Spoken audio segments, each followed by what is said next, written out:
Halo sahabat satu tingkat. Hari ini kita bakal ngomongin soal sebuah misteri yang udah jadi bahan diskusi bertahun-tahun. Kenapa ya negara berkembang susah banget buat jadi negara maju? Indonesia misalnya, udah 79 tahun merdeka, tapi kok kayak lari di treadmill? Capek, tapi nggak maju-maju. Pernah nggak sih kepikiran, kenapa Singapura bisa jadi negara maju di tengah-tengah Asia Tenggara, tapi kita, negara dengan segala kekayaan alam ini, masih aja jadi negara berkembang?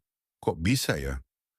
Yuk, kita bongkar alasannya satu persatu, biar kamu nggak cuma jadi penonton sejarah, tapi juga paham tantangan besar yang kita hadapi. Ngomong-ngomong soal negara maju, apa sih definisinya? Kalau kata IMF, negara maju itu punya tiga syarat utama. Pertama, pendapatan nasional bruto per kapita lebih dari 12.000 dolar per tahun. Kedua, kualitas hidup masyarakatnya tinggi, akses kesehatan, pendidikan, dan usia harapan hidup semuanya top. Ketiga, infrastruktur mereka udah kayak game SimCity yang jadi nyata, rapi, modern, dan efisien. Sekarang lihat Indonesia. PDB per kapita kita jauh di bawah standar negara maju. Infrastruktur masih bolong sana-sini. Dan soal kualitas hidup, kalau habis kerja lembur masih harus macet 3 jam, itu kualitas hidup atau survival mode. Tapi jangan salah, kita ini jagonya bikin prestasi di kategori unik. Misalnya, perputaran uang di masyarakat kita tuh banyak banget ke arah nggak produktif. Investasi bodong, jalan. Judi online, laris manis. Mungkin ini strategi ekonomi kreatif versi lokal ya. Nah, ini dia biang keroknya. Middle income trap alias jebakan pendapatan menengah. Konsep ini pertama kali dikenalin sama Jeffrey Garrett tahun 2004. Jadi ceritanya, negara-negara berkembang kayak kita tuh sering banget macet di tengah jalan. Udah berhasil keluar dari status negara miskin, tapi nggak bisa naik ke level negara maju. Data dari World Bank mencatat, dari 101 negara berkembang sejak 1960, cuman 13 yang berhasil jadi negara maju. Sisanya, ya jalan di tempat.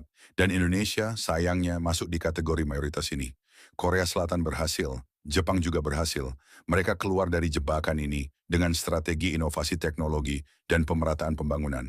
Tapi kenapa kita belum bisa? Apa yang salah? Pertama, negara maju kayak Jepang dan Korea Selatan ngandelin tenaga kerja yang terampil, bukan cuma murah. Sementara di sini, masih banyak yang berharap investasi asing datang karena upah buruh kita rendah. Tapi sampai kapan? Kalau nggak ada peningkatan keterampilan, kita cuma jadi pasar, bukan pemain. Kedua, coba kamu lihat pelosok Indonesia. Akses jalan, susah. Internet, lemot. Air bersih, kadang ada, kadang nggak. Bandingin sama pelosok Jepang atau Korea Selatan. Mereka punya fasilitas lengkap, jadi siapapun di sana punya kesempatan untuk berkembang. Kalau kita terus begini, ya gimana mau bersaing? Korea punya Samsung, LG, dan Hyundai. Jepang punya Toyota dan Sony. Mereka nggak cuma memproduksi barang, tapi juga menguasai pasar dunia. Di Indonesia, industri kita lebih sering jadi tempat produksi merek luar. Where's the pride, folks? Sebenarnya peluang itu ada. Kita punya sumber daya alam melimpah, populasi besar, dan geografi strategis. Tinggal gimana caranya kita bisa ngelola semua itu dengan baik. Edukasi, inovasi teknologi, dan pemerataan pembangunan harus jadi fokus utama. Tapi apakah kita siap? Atau kita bakal terus jadi negara berkembang sampai ulang tahun Indonesia ke-100? Menurut kamu, apa langkah paling penting yang harus diambil? Nah, itu dia pembahasan kita kali ini. Kalau kamu punya pendapat atau ide, tulis di kolom komentar ya.